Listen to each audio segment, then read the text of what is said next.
नाम पूछकर गोली मार देना, पैंट उतरवा कर होली मार देना, और जब इंडिया इसे कंडेम करे, एक एक्ट ऑफ टेररिज्म बोले, तो सरहद के उस पार से जवाब आता है कि अगर पाकिस्तानी के किसी भी नागरिक को कोई नुकसान हुआ तो हम भारतीय नागरिकों को नहीं छोड़ेंगे। अरे तुम्हारे नागरिकों को नुकसान हुआ कब? हम मर रहे हैं पिछले 30 सालों से, हमारे लोग मरे हैं अभी 2 दिनों पहले, और तुम फिर से हमें मारने की बात कर रहे हो। और सरकार अब भी कड़े कदम, सख्त कदम उठाने से बच रही है। हाँ, ये बात सच है कि मजहब नहीं सिखाता आपस में बैर रखना, 100% ट्रू। लेकिन अभी पहलगाम में जो हुआ है 22 अप्रैल को, ये मजहबी खून था।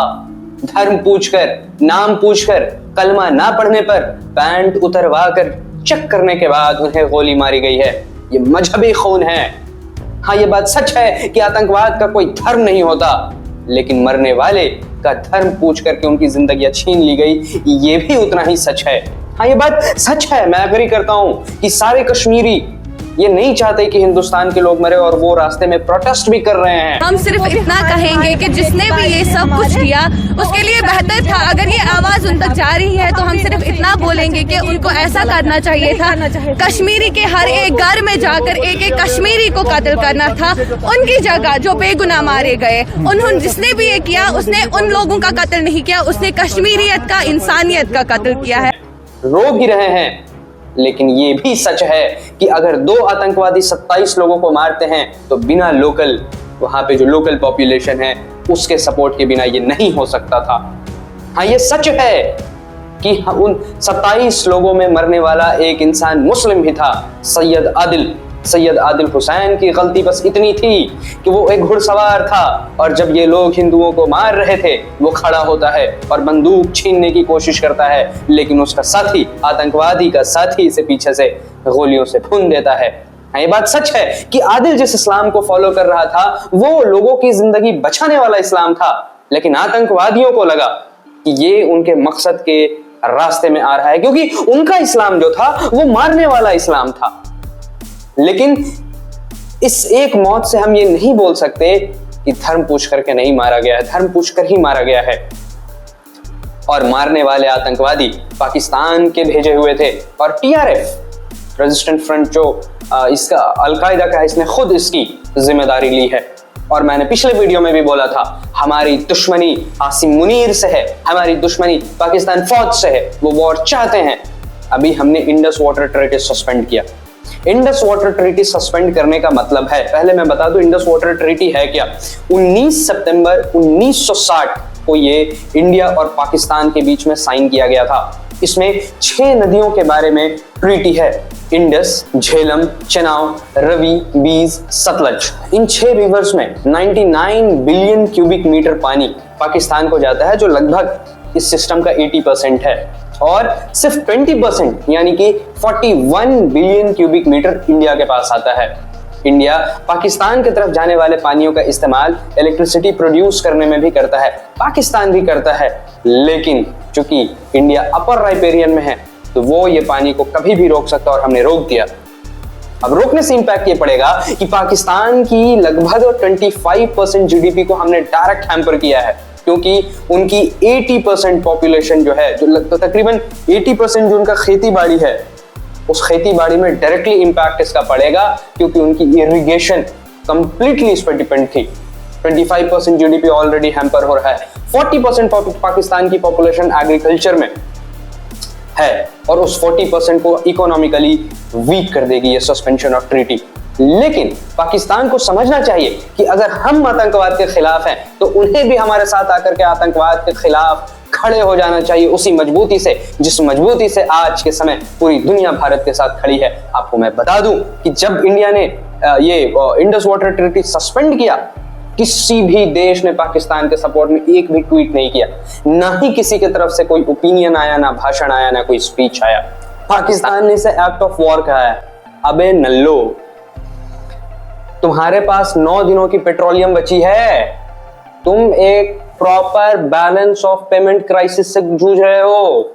अगर आज हमने तुम्हारे ग्वादर पोर्ट और अरेबियन सी में, वहां कराची वाले इलाके पे एक नावल ब्लॉकेड लगा दिया ना, 1 महीने में पाकिस्तान का वजूद मिट्टी में मिलाने के लिए ये काफी होगा। Act of war. पाकिस्तान ने एक और जलील वाली हरकत कर दी, शिमला एग्रीमेंट को सस्पेंड कर दिया। अब दोस्तों शिमला एग्रीमेंट था क्या?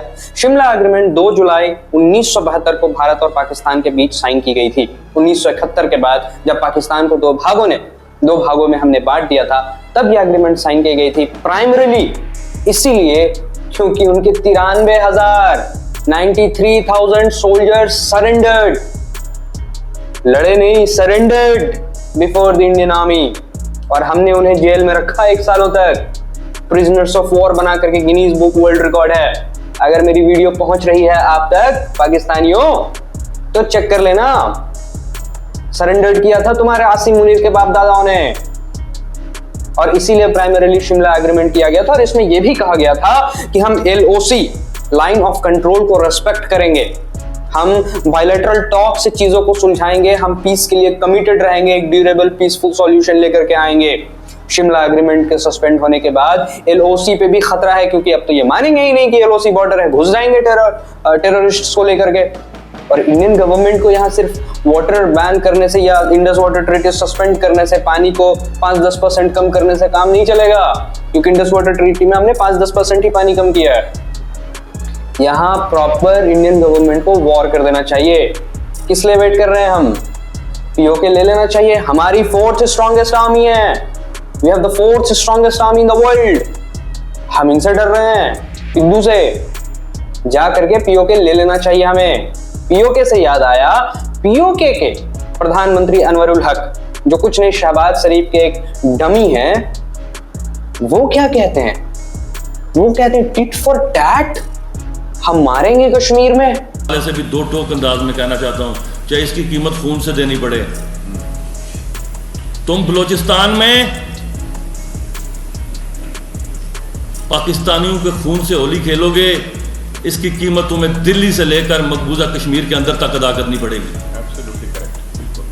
और जो हिस्सा इसमें कश्मीरी मुजाहिदीन का है, इंशाअल्लाह ताला वो पहले भी अदा करते रहे, और आप पूरी कुव्वत और पूरी जुर्रत से अदा करेंगे। तुमसे जो होता है कर लो। है हिम्मत टिट फॉर टैट करने की? Daddy, balance of payment crisis, you don't have even the common sense. What you're going through, what your economy is going through, and no world leader is coming to support you. अब एक चीज ये भी निकल करके आती है कि चूंकि चाइना और अमेरिका टैरिफ वॉर में बिजी हैं, तो चाइना ये चाह रहा है कि इंडिया को किसी तरीके से डिस्टेबलाइज कर दे, ताकि चाइना से जो फैक्ट्रीज निकल करके इंडिया में आ रही है वो इंडिया में ना आए, क्योंकि इंडिया में आएगी, इंडिया की इकोनॉमी मजबूत होगी, तो हम चाइना के सामने खड़े रहेंगे मजबूती के साथ। चाइना ये चाह रहा है। तो हो सकता है कि चाइना पाकिस्तान को डायरेक्ट कर रहा है, क्योंकि पाकिस्तान जो बैलेंस ऑफ पेमेंट क्राइसिस से गुजर रहा, उसकी इतनी हिम्मत हो जाएगी, 4th स्ट्रॉन्गेस्ट आर्मी वाले नेशन को आंख दिखा के बोलेगा we are ready for the war, it is an act of war. उसकी ये मजाल होगी? मुझे नहीं लगता। और इसलिए प्राइम मिनिस्टर मोदी जी ने बिहार की धरती से कहा है कि कोई भी टेररिस्ट जहां भी है उसे छोड़ा नहीं जाएगा। From the soil of Bihar, I say to the whole world, India will identify, track and punish every terrorist and their backers. We will pursue them to the ends of the earth. India's spirit will never be broken by terrorism. Terrorism will not go unpunished. English में बोला ताकि पूरी दुनिया सुन ले, लेकिन सरकार से तो ये सवाल पूछना ही पड़ेगा हमें ये पूछना पड़ेगा कि सरकार की इंटेलिजेंस कहां थी, लोग मरे क्यों। हमारे देश की सच्चाई ये है कि लोग 2 खेमे में बटे हुए हैं। एक खेमा जो ये कहता है कि आतंकवाद का कोई धर्म नहीं होता और सरकार को बहुत ज्यादा अपोज करता है, लेकिन मजहबी जो किलिंग हुई है, कम्युनल किलिंग, उस पर शांत रहता है। दूसरा खेमा जो मजहबी किलिंग पे बहुत ज्यादा बोलता है कि धर्म पूछ करके मार दिया, लेकिन वही सरकार से सवाल पूछने पे शांत रहता है। उसे ये नहीं समझ में आती है कि प्रिवेंटिव मेजर्स क्यों नहीं लिए गए। सरकार की जिम्मेदारी थी ये लोगों को सुरक्षा देना, because we pay taxes to the government so that we can feel safe and secure across the length and breadth of this nation. वो ये भूल जाते हैं, कॉम्युनल वाले ये भूल जाते हैं कि मजहब के नाम पे ही मारा गया है। पूरे दो खेमे में बटे हुए हैं और आधी सच के साथ एक दूसरे से ही लड़ रहे हैं, आधी सच्चाई के साथ। ये नहीं होना चाहिए दोस्तों। आज एक 8 साल के बच्चे जिसके पिता को सिर्फ इसलिए मार दिया गया क्योंकि वो हिंदू थे, उसे हम सबसे ज्यादा समझदारी है। उनके सामने जिन लोगों ने माइक लगाया है, ये उन लोगों की जिम्मेदारी थी कि सरकार से सवाल पूछे, लेकिन जब इस बच्चे से पूछा जाता है कि सरकार क्या कर रही थी, ये बच्चा बोलता है कि सरकार को तो कुछ पता ही नहीं था। इतना बड़ा आतंकवादी का हमला हुआ, उन्हें कुछ पता ही नहीं है। इधर पूरी नीचे पूरे आर्मी का बेस है, उन्हें पता ही नहीं। पहलगाम के नीचे एक मिलिट्री बेस कैंप है। अगर वहां से 4 सोल्जर्स भी पहलगाम में तैनात कर दिए रहते वहां बाइसारन मीडो में, ये 2 आतंकवादी जिन्होंने 27 लोगों को मार दिया, वो जिंदा होते आज के वक्त। ये काम मीडिया का था, लेकिन ये बच्चा पूछ रहा है, ये बच्चा बोल रहा है कि ये कंप्लीट फेलियर है इंटेलिजेंस एजेंसीज की। तो हम सवाल पूछेंगे, भावना सबके अंदर है, सभी भावनात्मक होते हैं, लेकिन जब सरकार सिर्फ भावना दिखाए और काम ना करे, preventive measure is always preferable to reactionary measure. हम बचाएंगे, रिएक्शन तो होता रहेगा, जिनकी जानें चली गई वो चली गई। सरकार इतना ओवर कॉन्फिडेंट कैसे हो गई कि नीचे मिलिट्री कैंप है और ऊपर बाइसारन मीडो में कोई सोल्जर नहीं है, जहां तकरीबन 2000 टूरिस्ट आकर के जमा हुए हैं। कैसे हो गई है? फौजियों को कश्मीर से कम क्यों किया गया? ये सवाल तो सरकार से पूछी जाएगी। ये सवाल तो सरकार से पूछी जाएगी जो देश भर में घूम घूम करके ये बोल रही थी कि 370 हटने के बाद कश्मीर कंप्लीटली इंटीग्रल पार्ट है भारत का, कोई आतंकवाद नहीं होगा।